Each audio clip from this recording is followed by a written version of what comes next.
Hi, എല്ലാവർക്കും നമസ്കാരം. നമ്മുടെ ചാനലിൻ്റെ പുതിയൊരു വീഡിയോയിലേക്ക് എല്ലാവർക്കും സ്വാഗതം. ഞാനിപ്പോൾ നിൽക്കുന്നത് എടപ്പള്ളിയിലെ മരോട്ടിച്ചോട് എന്ന് പറഞ്ഞ സ്ഥലത്താണ്.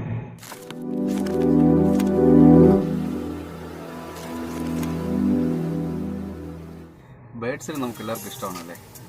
നമ്മളെല്ലാവരും ബേഡ്സിനെ വളർത്താറുണ്ട്. ചെറിയ കൂടുകളിലേക്ക് നമ്മളെല്ലാവരും വളർത്തുന്നത്.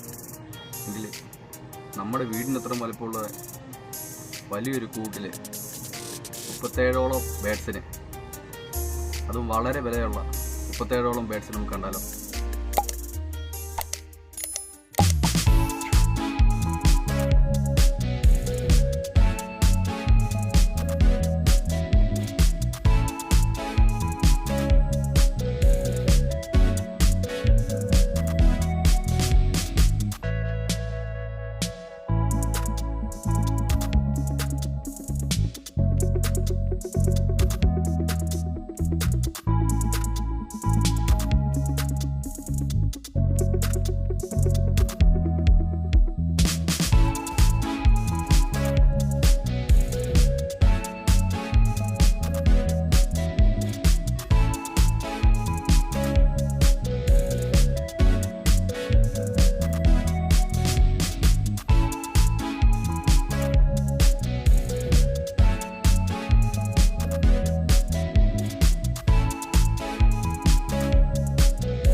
നിങ്ങളുടെ മുമ്പിൽ ഞാൻ ഇത്രയും വരുത്തുന്നതായിരിക്കും.